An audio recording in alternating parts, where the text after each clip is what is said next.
Ya, melihat pergerakan rupiah, saya ingat jadi ingat 1 bulan lalu saya pernah berdialog begitu ya dengan salah satu ekonom yang mana juga pihaknya memproyeksikan bahwa rupiah akan kembali lagi di 15.400. Ternyata benar saja pada hari ini rupiah mampu melembus begitu ataupun menguat terhadap dolar di 15.400. Kita nantikan saja hingga akhir tahun apakah mampu bertahan di level ataupun di level rendah mungkin bisa jadi 14.800 begitu ya. Iya, kita harapkan bersama ya Bram bisa menyentuh level tersebut begitu. Tapi kita harus ingat ini masih banyak sekali sentimen-sentimen yang harus kita waspadai juga, baik itu dari domestik dan global, seperti juga yang menjadi market fokus kita pada hari ini. Ya, betul sekali. Kalau kita perhatikan pasar sebenarnya sumringah sekali. Pasar ekuitas, pasar keuangan ini sangat baik sekali. Sebetulnya ada apa sih Ana di pasar kita sehingga memang kalau kita lihat di bursa-bursa kawasan lainnya juga cukup baik begitu ya perjalanannya hingga penutupan ini. Baik Bram, yang pertama ini penguatan IHSG hari ini seiring juga dengan reboundnya pasar global seperti Amerika Serikat dan juga bursa Asia yang menguat. Kita lihat indeks utama Wall Street ini menguat pada penutupan perdagangan semalam, bahkan mencatatkan rally terbesar sejak 2020. Investor merespon data inflasi CPI yang mereda ke 7,7% secara year on year, yang kemudian juga meningkatkan ekspektasi pasar bahwa The Fed ini akan mengurangi agresivitasnya dalam menaikkan suku bunga acuan. Para pelaku pasar memperkirakan The Fed akan menaikkan suku bunga acuan sebesar 50 basis point. Artinya ini Bram, ini lebih rendah dari proyeksi sebelumnya yaitu 75 basis point di akhir tahun 2022 ini. Ya, tentunya nada-nada dovish sebenarnya harusnya ada ya Ana ya, karena diperhatikan dari tingkat inflasi yang mulai mengendur ataupun menurun. Tapi juga Anda mengamati seperti yang saya katakan tadi, di mana bursa di kawasan lainnya juga ternyata sumringah sekali, baik di Asia dan juga di Eropa. Menurut Anda ini ada apa juga di sana, Anda? Iya, memang sentimen ini juga terasa efeknya di bursa-bursa Asia begitu ya. Terhitung sejak pagi hari tadi, seluruh indeks di bursa Asia ini terlihat menguat, Bram. Bahkan kalau kita lihat Hang Seng Index ini cukup signifikan. Tadi penguatannya bahkan menyentuh lebih dari 6%. Begitu diikuti juga dengan bursa-bursa lainnya. Bursa Singapura tentunya masih cukup stabil begitu ya kalau dibandingkan dengan hari-hari kemarin. Tapi kalau kita bandingkan bursa-bursa Asia lainnya di hari-hari kemarin itu terkoreksi, Bram. Dan hari ini semuanya berada di zona hijau. Wow, impresif sekali. Karena memang kekhawatiran pasar begitu terkait The Fed yang mana tidak akan hawkish lagi mungkin terpancar begitu ya pada hari ini dan membuat juga beberapa bursa di kawasan lainnya juga bergerak menguat. Lalu kalau kita lihat update dari Amerika Serikat di mana di sana juga sedang ramai pemilu sela. Sebetulnya pengaruhnya dan juga refleksinya terhadap bursa kita seperti apa sih, Ana?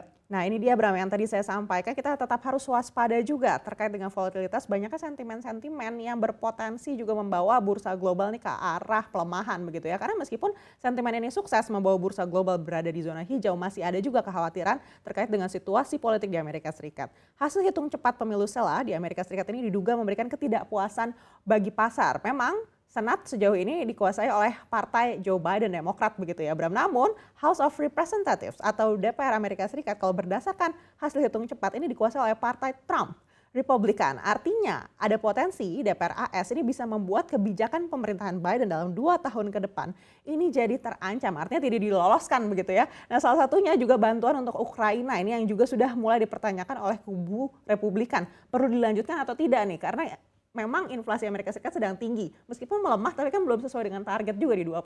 Iya betul sekali. Yang pasti ada kegaduhan nantinya di sana apabila dua partai ini sebetulnya saling bersengketa dan juga saling apa ya kalau kita perhatikan agaknya peraturannya agak bersinggungan begitu ya Anaka. Dan juga jadi menarik tapi sebetulnya kalau kita lihat juga ini makin panas antara Gedung Putih dan juga DPR. Kita lihat juga update-nya nantinya hasilnya akan seperti apa. Apakah memang ketidakharmonisan Gedung Putih dan juga DPR akan berlanjut karena memang partai oposisinya menang. Nah ini Bram, artinya ini akan cukup besar juga efeknya untuk geopolitik dunia jika Amerika Serikat memutuskan untuk menghentikan bantuan untuk Ukraina.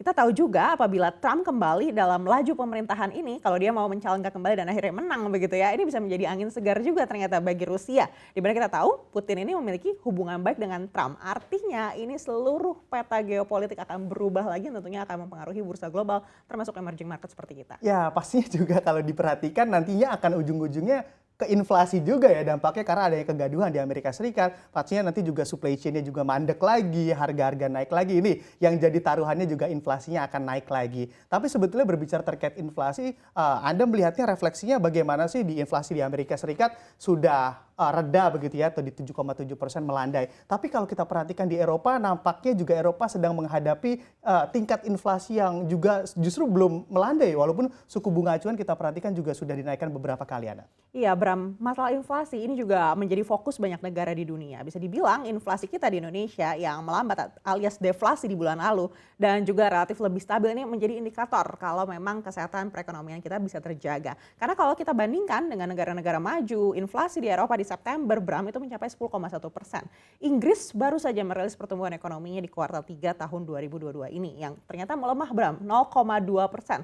Lebih kecil dari ekspektasi pasar di 0,5%. Kontraksi ini jadi yang pertama selama 1,5 tahun terakhir. Sebelumnya kita sudah mendengar juga ya kegaduhan di Inggris seperti apa begitu ya, biaya listrik naik. Tapi sebenarnya secara PDB ini tuh belum terkontraksi gitu dan baru terkontraksi di kuartal 3 ini. Artinya kalau memang satu kuartal lagi Inggris ini terkoreksi, maka Inggris resmi jatuh ke jurang resesi. Ya, karena inflasi lagi ya, lagi dan lagi karena inflasi juga merenggut PDB, yang mana kalau suku bunga acuan dinaikkan ini juga yang akan mengancam juga begitu dari sana. Memang walaupun memang targetnya tingkat inflasinya akan rendah, tapi justru PDB-nya juga yang akan direnggut. Tapi kalau kita refleksikan juga ke tanah air kita, yang mana juga mampu begitu pertumbuhan ekonomi di kuartal 3 2022 mencapai 5,72%. Anda melihatnya ekonomi kita sebaik apa sih, Ana?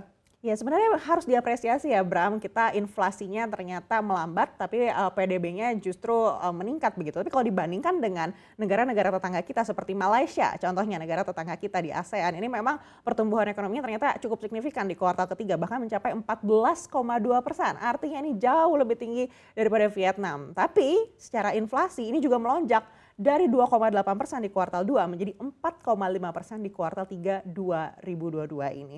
Sedangkan kalau kita bandingkan dengan inflasi kita yang cukup melandai dan pertumbuhan ekonomi kita yang masih positif di 5,72%, ini ada potensi juga kalau investor global mungkin lebih percaya dengan pertumbuhan perekonomian kita. Ya, dan dikaitkan juga dengan tentunya isu yang mana juga sedang marak sekali karena memang target pemerintah cukup optimistis di 2060 net zero emission begitu ya Anda, dan bahkan PLTU juga dikabarkan akan dipensiunkan lebih dini. Sebetulnya Anda melihatnya impact-nya di saat harga batu bara juga kalau kita lihat mengendur begitu ya, bahkan untuk dari kemarin saja sudah ambrol 20%, Ana. Apakah dengan hal ini ataupun dengan kebijakan pemerintah ini juga akan membuat harga batu bara dan juga kinerja dari perusahaan-perusahaan batu bara sangat melemah dalam nantinya, Ana? Iya, ini menarik ya, Bram, kalau kita melihat yang disampaikan oleh Menko Marves Luhut Binsar Panjaitan di G20 mengatakan Indonesia tidak akan bisa didikte katanya soal dekarbonisasi. Tapi yang disampaikan oleh Menteri Keuangan Sri Mulyani ini justru berbeda begitu.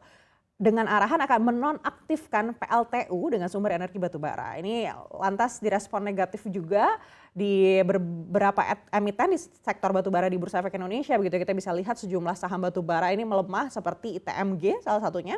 Indo Tambang Raya Megah itu tadi juga sudah disampaikan oleh Bram sebelumnya, ini sampai menyentuh 7% begitu di pelemahan sesi kedua ini begitu. Namun ada beberapa emiten juga yang ternyata tetap mencatatkan apresiasi seperti PTBA dan juga Adaro begitu ya. Kalau kita melihat ini di penutupan perdagangan hari ini ternyata benar ITMG itu ARB ya, Bang, 7%. Ya. PTBA ini stagnan, tadi masih mencatatkan penguatan tapi ternyata ditutup stagnan, dan Adaro Energy ini masih mencatatkan penguatan 0,29%. Ya, walaupun kalau memperhatikan juga beberapa bulan lalu yang mana juga saat harga acuan batu bara ini mencapai $400 begitu ya, Ana, ini juga menjadi berkah bagi emiten-emiten batu bara yang mana penguatannya hingga ratusan persen bahkan. Tapi apakah memang di akhir tahun ini menjadi musim ataupun sunset begitu bagi industri batu bara kita nantikan saja, karena memang walaupun harganya terkoreksi, banyak juga yang mengatakan sebenarnya belum terlalu jatuh sekali begitu. Peluangnya masih ada di tahun depan. Peluangnya masih ada, gitu betul ya. sekali, Anda. Kita nantikan saja apakah di akhir tahun ini harga batu bara juga ataupun emiten batu bara dapat mengalami window dressing juga begitu ya, dengan penguatan yang cukup besar di akhir tahun. Iya, Bram, terlepas dari pernyataan pemerintah yang tadi sudah saya sampaikan sebelumnya, memang kalau dilihat dari harga daily, harga komoditas batu bara secara global hari ini memang tergerus paling tinggi dibandingkan dengan komoditas lainnya seperti minyak, emas begitu ya, sehingga ya memang volatilitas harga saham batu bara dalam negeri juga mungkin akhirnya terpengaruh. Nah, ini juga Anda dikaitkan juga dengan sentimen yang mana juga digadang-gadang bahwa kebutuhan di musim dingin batu bara juga akan lebih banyak lagi, permintaan akan makin banyak. Sebetulnya belum terrefleksikan begitu ya. Nah, apakah memang belum atau sebetulnya tidak ada karena memang pasokan di Eropa juga sudah baik-baik saja di sana gas ataupun batu baranya? Nah, ini juga terkait dengan beberapa lembaga global yang mengatakan fenomena La Nina ini membuat ternyata musim dingin menjadi lebih hangat begitu. Ini yang akhirnya membuat mungkin batu bara kebutuhannya tidak sebanyak di tahun-tahun sebelumnya. Nah, ini bisa dijadikan pertimbangan begitu ya untuk para pelaku pasar, akankah menimbang-nimbang membeli atau tidak untuk emiten-emiten yang memang bergerak di saham batubara. Terima kasih Anda untuk Market Focus di sore hari ini sudah